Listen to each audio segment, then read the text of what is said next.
Hello. Well, we're halfway through. Today is the 12th of December and we're on our window-based journey through to Christmas Eve. Today, Nick is going to be talking to us about his best wargaming memory. The best wargaming memory is something which seems to change frequently. And it seems to me that almost the last thing we did was almost the best wargaming memory. So what do I mean by that? Well, for instance, the last thing I did that was wargame related was to go to Crisis and to Antwerp for the Crisis show, which is always a great weekend with good mates, a nice weekend away, good fun, good food, good gaming, speaking to people about wargaming.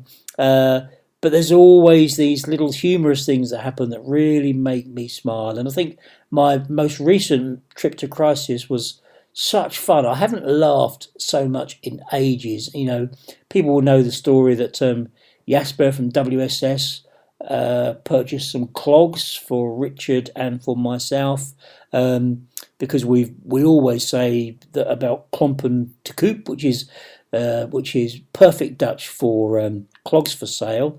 And so Jasper decided to furnish us with our very own clogs. He is the clog father, so we are very honoured to receive that gift from him, and it really did make me chuckle.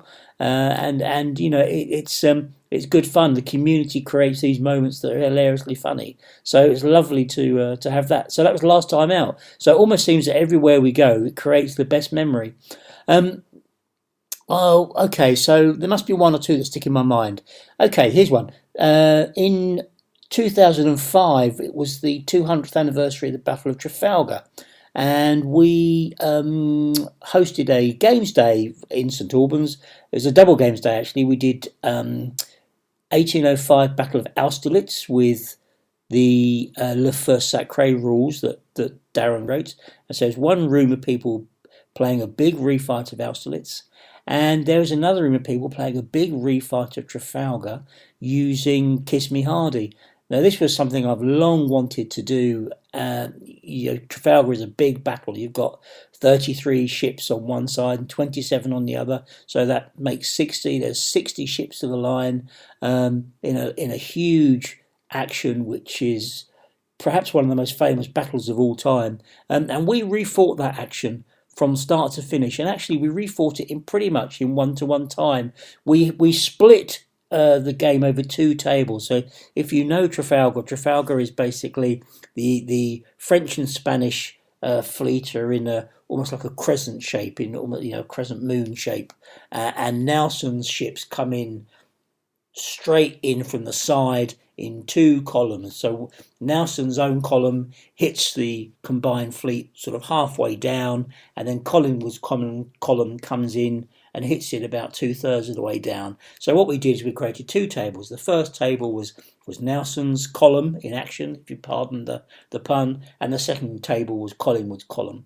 And I think our very own Sydney actually played the part of Villeneuve in that game. So we had two games. Each table probably had each table must have had 30 ships on it probably, and we refought the Battle of Trafalgar. Now, Trafalgar, in all intents and purposes, starts with initial firing at about 11:30, 12 o'clock, and finishes by sort of 4:30 when Nelson, by which time Nelson dies, famously, of course. And our refight went pretty much along the same lines. In the same timeline, we refought the massive Battle of Trafalgar, and with a not too dissimilar outcome either, which was really, really interesting to see. And it was just fascinating to watch that battle unfold, to see it unfold on the table, and to follow the individual ship versus ship actions that are really at the heart of a naval action there. So you've got, for instance, the Santissima Trinidad, the largest ship afloat in 1805, and it's fighting for its very existence in the centre of the Allied line.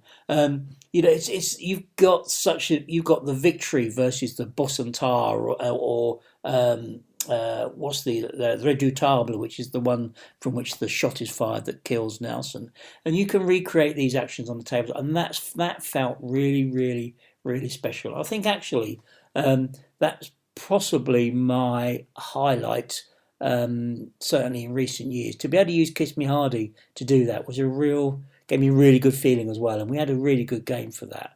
And that was something that I'll remember for a long time. Other games tend to be refights. We did Waterloo as a refight. Again, refighting Waterloo has been something that it's been on my bucket list for a long time. But actually, I only got to play Waterloo for the first time last year when we did a game actually to around my birthday with some mates. So that was really good to do that. We've done so many things. The whole growth of TooFatLardies, the fun we've had from start to finish. I mean, I've laughed tears of laughter so many times with the games that we've played with people at shows or at Lardy Days. There's so many Lardy Days now to go to that it's really hard to pick one. They're all fantastic, and of course the game is just part of the day.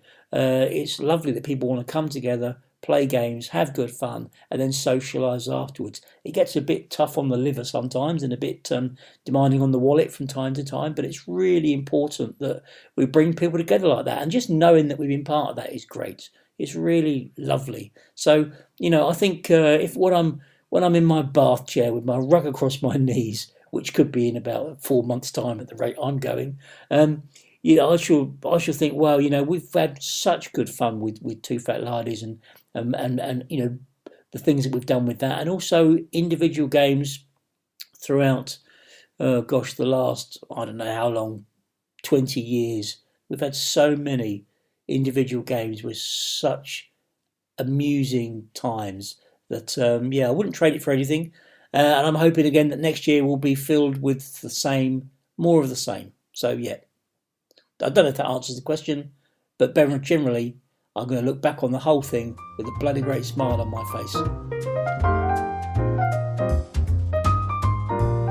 Remember, lard is for life and not just for Christmas.